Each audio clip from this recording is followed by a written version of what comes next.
Branchement de batterie.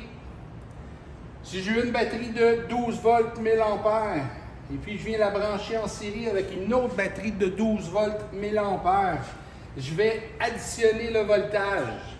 12 volts 1000 ampères, 12 volts 1000 ampères va me donner 24 volts 1000 ampères. De cette façon-là, on est capable d'augmenter le voltage.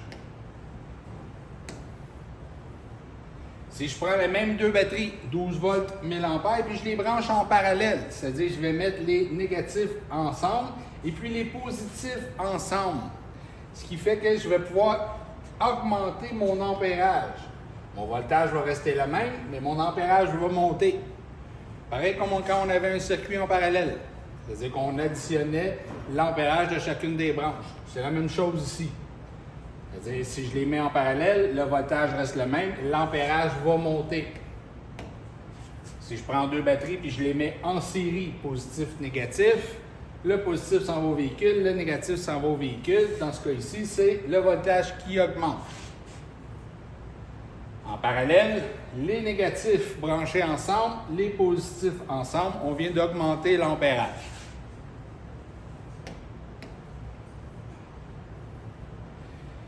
Si je veux être capable d'augmenter l'ampérage et le voltage, surtout en engin, c'est-à-dire que je vais prendre toujours mon deux kits de batterie, je vais les mettre en série. On va augmenter le voltage. Fait que je vais me ramasser avec un kit de 24 volts 1000 ampères. Je fais la même chose en bas, 24 volts 1000 ampères. Par la suite, je vais prendre le négatif d'une batterie et le mettre sur l'autre, le positif sur l'autre batterie. J'envoie des fils au véhicule. Quand je les mets en parallèle, qu'est-ce qui se passe? Bien, c'est l'ampérage qui vient d'augmenter. Fait que si je mets deux kits en série et les séries, je les mets en parallèle, je viens d'augmenter à la fois le voltage et l'ampérage. Si c'est une autre façon de brancher mon mix pour avoir mon voltage et mon ampérage plus élevé.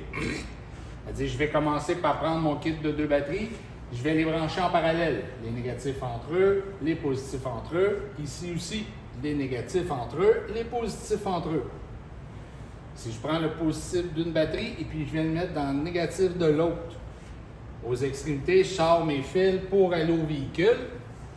Et là, je me ramasse encore avec du 24 volts, du 2000 ampères. Je viens d'augmenter le voltage et l'ampérage.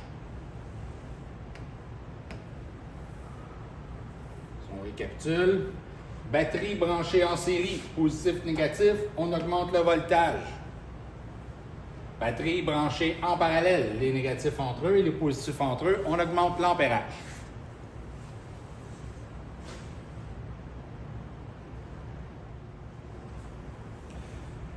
Les différentes sources de courant ou les forces perturbatrices comme on parlait d'avant.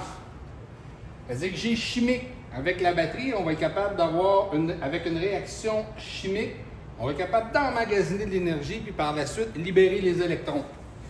J'ai l'alternateur qui est magnétique, avec un champ magnétique créé par des aimants permanents.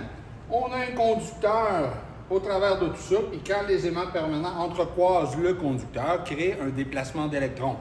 Ici, on fait du voltage AC, et puis ici, on libère du DC.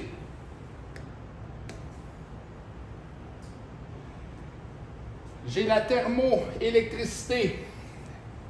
Lorsqu'on chauffe un point de deux métaux différents, du chromel et puis de l'allumel, il va se créer un déplacement d'électrons.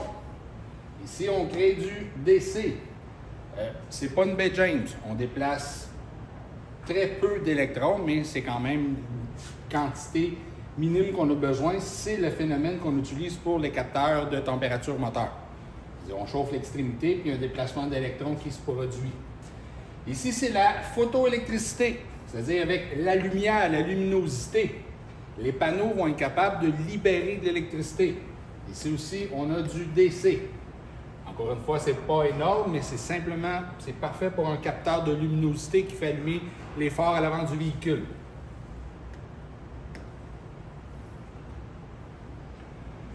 On a la piézoélectricité. Piézo, c'est l'écrasement d'un cristal. Fait que si j'écrase un cristal, mais je vais être capable de libérer des électrons. Je vais créer du courant DC encore une fois. Fait qu'on utilise ça pour les capteurs de pression d'air d'admission. C'est beaucoup plus précis. Il y a certaines compagnies qui utilisent ça aussi dans leurs injecteurs. C'est-à-dire, en mettant du courant dessus, le cristal prend de l'expansion. Ça nous permet d'injecter, c'est beaucoup plus précis. Et puis, ça s'use beaucoup moins, beaucoup plus cher.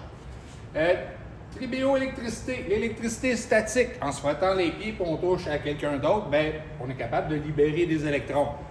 Imaginez-vous la quantité d'électrons libérés quand on voit un étincelle se blond. Du DC encore une fois. Ça, c'est mes 6 forces perturbatrices.